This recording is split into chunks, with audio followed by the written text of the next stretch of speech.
En la tranquila mañana del 18 de mayo de 2008, los habitantes a orillas del río Gamesa jamás imaginaron que presenciarían una escena que los marcaría para siempre. El cuerpo sin vida de una mujer apareció atrapado entre las frías rocas del lecho del río. La víctima era Nidia Yasmín, una madre soltera, una mujer independiente e inteligente. Y lo que más conmocionó a toda la comunidad, el principal sospechoso, Alirio Castro, no solo fue su pareja, sino también un experto en artes marciales. Si te interesa conocer la historia completa, asegúrate de ver el video completo.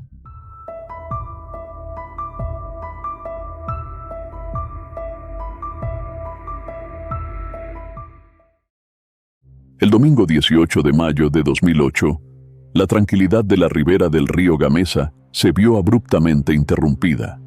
Habían encontrado el cadáver de una mujer. Las primeras investigaciones revelaron que tenía 37 años y que había desaparecido la noche anterior. Era una mujer que mantenía constante comunicación con sus familiares. Siempre llamaba, nunca se ausentaba sin avisar. Por eso, su repentina desaparición encendió las alarmas de inmediato. Lo que se descubrió fue aterrador. Había sido víctima de una agresión extremadamente violenta, que le causó heridas internas graves. Presentaba múltiples golpes en el rostro, el cuello, el abdomen y la espalda.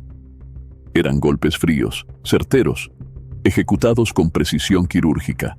No cualquiera podía haber causado ese tipo de lesiones. Requerían una fuerza concentrada y, sobre todo, conocimiento exacto de dónde y cómo golpear. Los investigadores se sorprendieron por el tipo de violencia.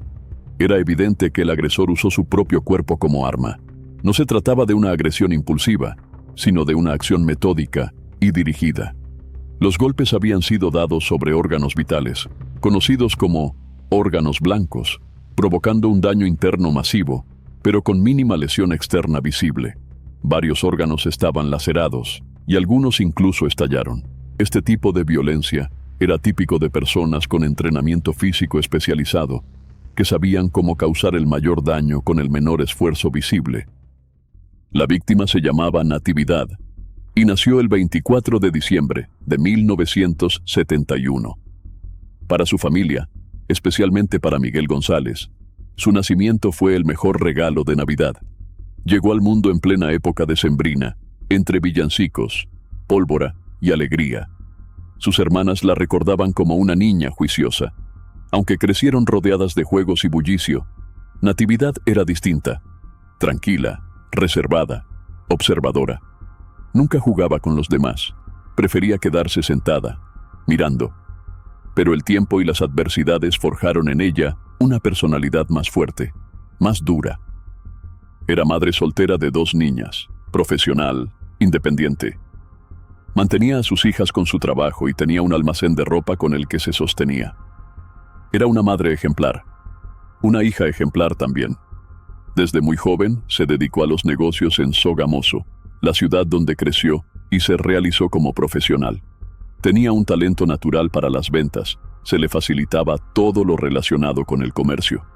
Quienes la conocieron coincidían en que su mayor virtud era su inteligencia. Y su mayor defecto quizás, su temperamento fuerte, tan imponente como su genio brillante.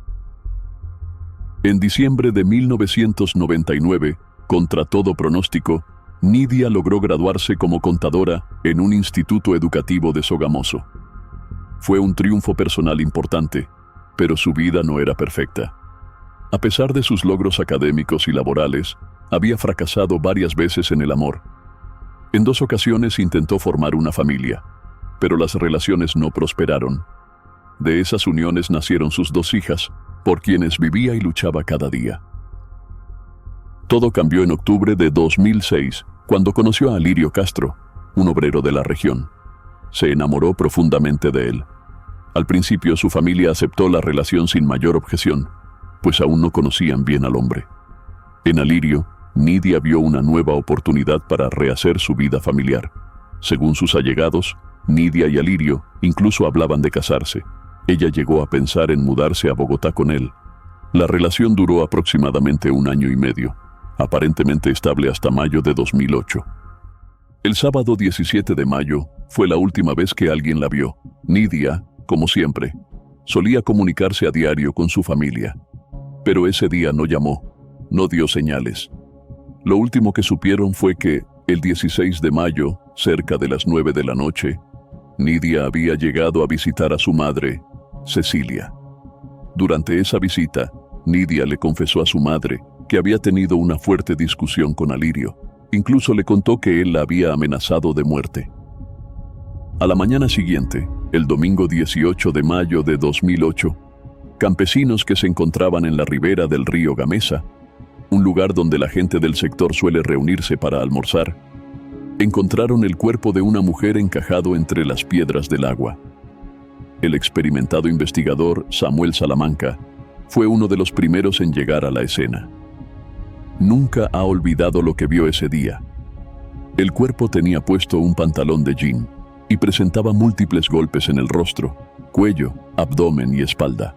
Por la posición del cuerpo y el entorno, todo indicaba que no había sido arrastrado por la corriente, sino que lo habían colocado allí intencionadamente.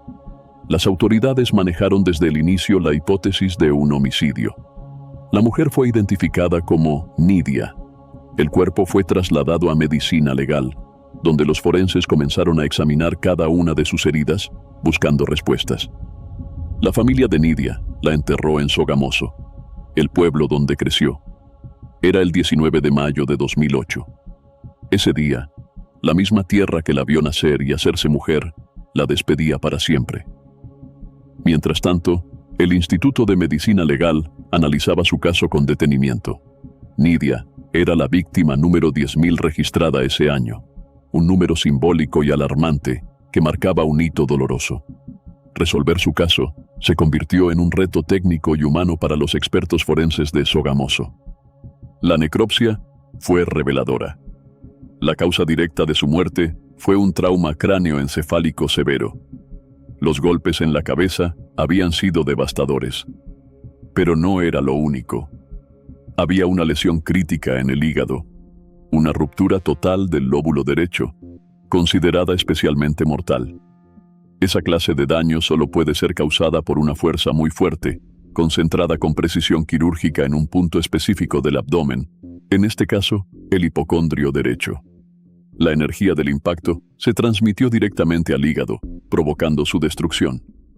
El cuerpo de Nidia presentaba más de 10 lesiones, algunas en órganos vitales, que derivaron en una hemorragia interna masiva. Los forenses compararon esas heridas con las que suelen observarse en accidentes de tránsito, cuando el conductor impacta violentamente su abdomen contra el volante. Esa comparación dejaba claro que Nidia había recibido una golpiza brutal. Sin embargo, no había señales de que se hubiese usado un objeto contundente. No había marcas de un bate, una varilla o cualquier instrumento reconocible. Si se hubiese empleado uno, el cuerpo habría mostrado patrones específicos. Los golpes en el abdomen, por su forma y profundidad, pudieron haber sido causados tanto por un objeto como por el puño de una persona. Pero aquí no se trataba de simples golpes. Era alguien que sabía cómo y dónde golpear. Esa precisión indicaba entrenamiento. La violencia no fue impulsiva, fue dirigida. Las heridas de Nidia empezaban a contar una historia. Su cuerpo, de forma silenciosa pero elocuente, comenzaba a trazar el perfil de su asesino. Javier Rojas, perfilador profesional, estuvo a cargo del análisis de la escena del crimen. Desde el inicio, hubo algo que le llamó poderosamente la atención: el tipo de violencia empleada. Todo indicaba que el asesino utilizó su propio cuerpo como arma. Los golpes habían sido aplicados con una precisión inusual, dirigidos a órganos blancos específicos, lo que generó un daño interno extremo con escasa evidencia visible en el exterior. Varios órganos internos presentaban laceraciones y algunos incluso habían estallado. Pero hubo un detalle más que destacó para el perfilador: la ubicación repetitiva de las lesiones, concentradas principalmente en el tórax y, sobre todo, en el rostro de la víctima. Según explicó Rojas, ese tipo de ataque tiene un peso psicológico importante y suele ser característico en casos donde existe un vínculo emocional estrecho entre víctima y victimario. Las estadísticas respaldaban su hipótesis. En más del 85% de los casos donde la violencia se centra en el rostro, el agresor conocía íntimamente a la víctima. Cuando los investigadores compartieron esta teoría con la familia de Nidia, la sospecha fue casi inmediata. Señalaron a Alirio. Según relataron, Alirio era un hombre profundamente celoso y posesivo. Controlaba a Nidia al punto de aislarla completamente. Le prohibía tener amistades, casi no le permitía salir a trabajar, y con el tiempo, él mismo se encargó de todas las gestiones del negocio para evitar que ella saliera sola. Incluso, llegó a prohibirle hablar con su propia madre. Sin embargo, la imagen que daban de Alirio no era uniforme. Familiares y amigos suyos, también entrevistados por la fiscalía, pintaban un cuadro diferente. Clara Elena Martínez, la fiscal encargada del caso, también había investigado la muerte de otra mujer, Yasmín. En cuanto a Alirio, los compañeros de trabajo lo describían como una persona tranquila, amable, atenta con sus colegas. Aseguraban que jamás tuvo problemas con nadie. Uno incluso recordó que jugaban fútbol juntos y que era un buen compañero. Mientras la fiscalía intentaba esclarecer si realmente la relación entre Alirio y Nidia había sido tormentosa o no, una nueva pista cambió el enfoque. Samuel Salamanca, otro de los investigadores del caso, advirtió algo clave. Quien causó esas lesiones tenía conocimientos de artes marciales. La teoría sobre el perfil del asesino se sustentaba en el tipo de golpes y en los lugares precisos donde habían sido propinados. El perfil emergente era claro. Se trataba de un hombre entrenado, alguien que había transformado una disciplina basada en la concentración y el respeto por la vida en un arte letal. Con esta información, el equipo de investigación centró sus esfuerzos en descubrir cuál de las personas cercanas a Nidia Yasmín tenía conocimientos en artes marciales. El encargado del caso, el investigador Samuel Salamanca, decidió hacer una visita inmediata a la casa de Alirio. Al llegar, se llevó una sorpresa. Quien lo recibió fue la esposa de Alirio. Con amabilidad, tras confirmar la identidad del investigador, lo invitó a pasar al comedor y facilitó la entrevista. Fue entonces cuando reveló un dato clave. Alirio era un hombre casado, y Nidia no era su pareja oficial, sino su amante. Según la esposa, él le había dicho que estaba en proceso de separación y que planeaba casarse con Nidia. Durante la conversación, que duró cerca de 1 hora, la mujer también confesó que Alirio tenía comportamientos agresivos en casa. A pesar de ello, Samuel no obtuvo información definitiva que pudiera incriminarlo directamente en el asesinato de Nidia. Pero justo cuando se preparaba para irse, algo en el ambiente de la casa captó su atención. Al mirar hacia la entrada principal, notó un diploma colgado en una de las paredes.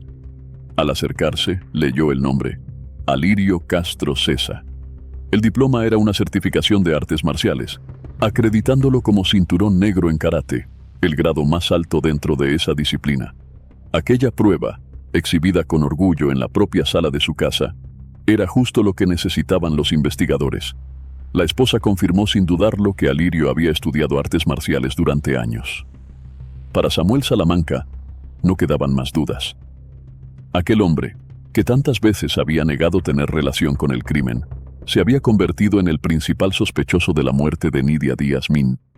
Cuando Samuel Salamanca creyó que su hallazgo más valioso era el diploma de artes marciales colgado en la sala de la casa de Alirio Castro, una nueva evidencia emergió inesperadamente.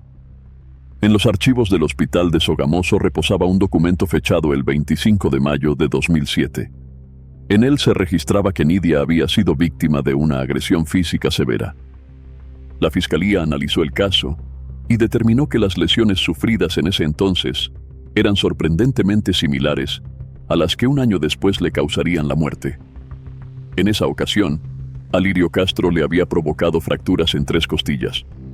Medicina Legal certificó una incapacidad médica de 35 días. El expediente incluía además una denuncia formal, en la cual se detallaban los hechos violentos ocurridos en ese ataque anterior. Para el investigador, la muerte de Nidia era el desenlace previsible de un historial de violencia que no fue detenido a tiempo. Con todos estos elementos en manos de la Fiscalía, el juez 26 de Control de Garantías emitió una orden de captura contra Alirio Castro el 29 de julio de 2009. Fue detenido cerca de su residencia, identificado formalmente y presentado ante el fiscal para legalizar el procedimiento. Posteriormente, fue trasladado a la cárcel del circuito de Sogamoso. Alirio no aceptó los cargos por homicidio y optó por ir a juicio con el objetivo de probar su inocencia. Durante el proceso, ante la ausencia de testigos que pudieran explicar lo que ocurrió entre él y Nidia la noche del 17 de mayo de 2008, la Fiscalía presentó su propia hipótesis. Según esta versión, Alirio recogió a Nidia en su automóvil y condujo hacia el norte de Sogamoso, tomando la carretera que lleva al municipio de Tópaga. El vehículo habría llegado a un tramo apartado, sin iluminación ni viviendas en los alrededores. En ese lugar, se habría producido una discusión que terminó en una agresión fatal.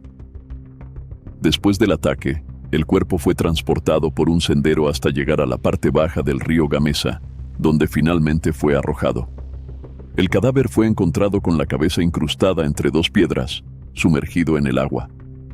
Alirio Castro, principal sospechoso de las autoridades por el asesinato de Nidia Yasmín, pasó la mayor parte del proceso judicial recluido en la cárcel de Sogamoso, mientras se definía su situación jurídica. Tenía 40 años, era un hombre corpulento, de mirada fría y firme.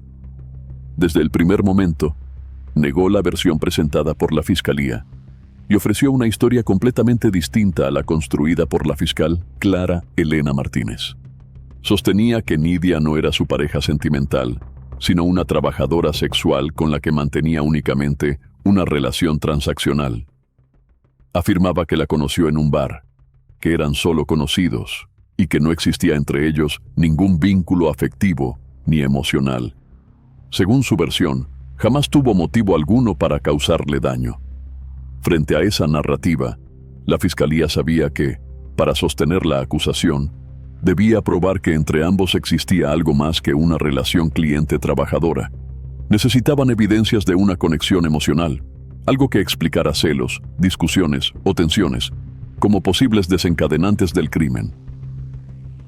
La prueba que lo cambiaría todo apareció en un lugar inesperado: el álbum familiar de Nidia. En él se encontraron varias fotografías tomadas durante un evento familiar meses antes de su muerte. Las imágenes mostraban a Nidia y a Alirio juntos, compartiendo de manera cercana y afectuosa. No eran fotos de dos desconocidos ni de una relación meramente comercial. La presencia de Alirio en ese evento, un bautizo familiar, contradecía su versión. La Fiscalía interpretó su asistencia como una señal de intimidad, no de simple conveniencia. Ante esta evidencia, y después de varias preguntas, Alirio terminó por admitir que existía una relación más compleja con Nidia, aunque intentó suavizar su vínculo, reconociendo solo una amistad o una atracción pasajera.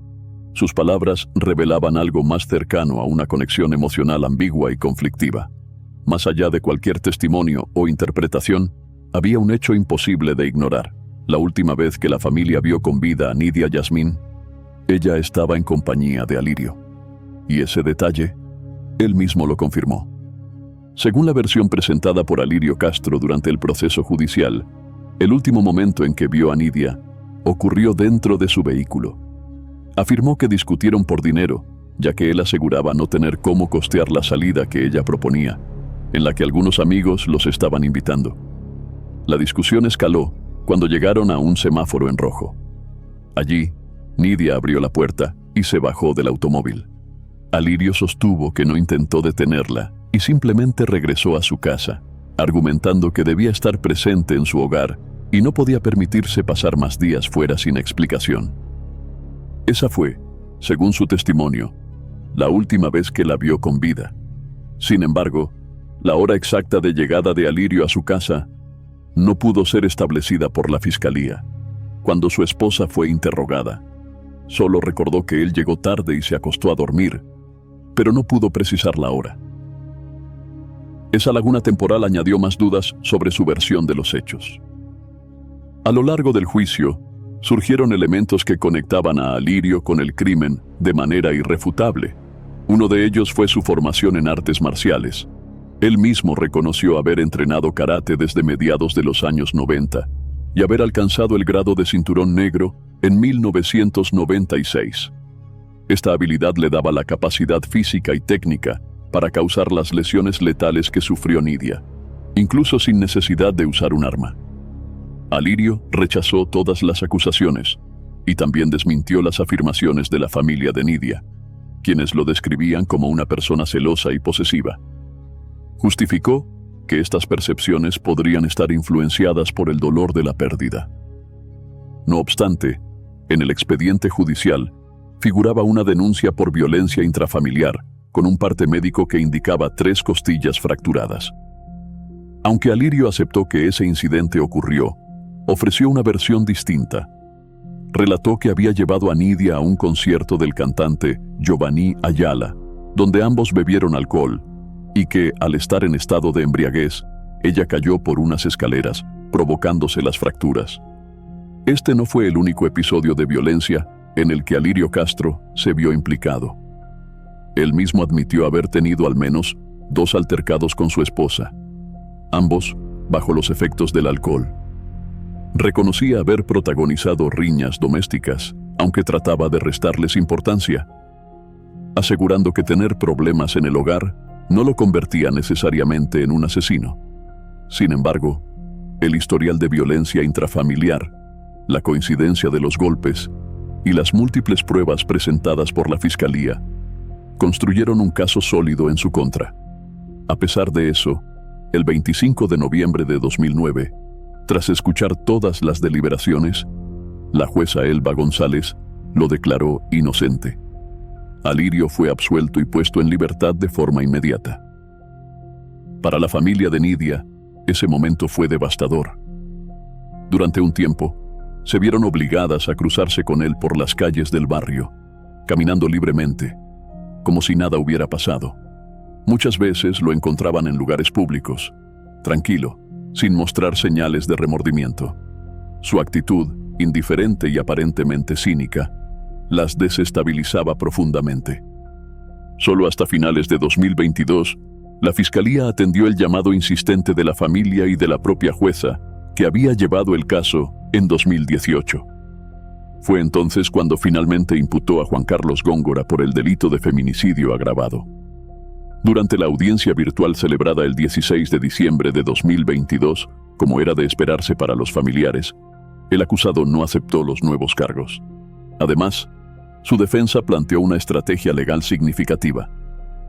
Según el abogado Juan José Castro, en derecho penal rige el principio de non bis in idem, que impide que una persona sea juzgada o investigada 2 veces por el mismo hecho, especialmente si ya ha recibido una sentencia.